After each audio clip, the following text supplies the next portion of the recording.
breadstick 1, chicken pepperoni, and then sotong 1 ekor.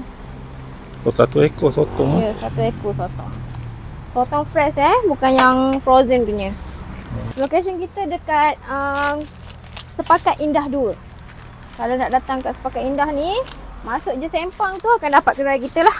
Ni jalan ke mana? Jalan ke apartment Sepakat Indah. And then kat depan tu ada CS kalau perasan. So, tadi Maggi kita dah masukkan.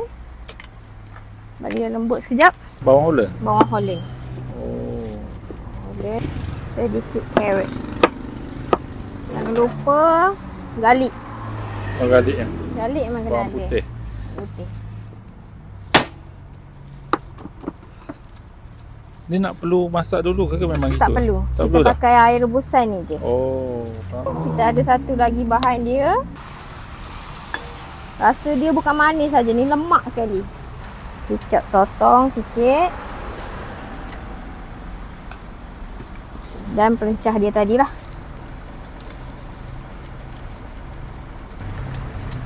Kita masukkan je kat dalam sini. Kita kacau-kacau. Itu dah guys, kita punya kabut Maggi dah siap. Do you hear that? My sanity about to break while everyone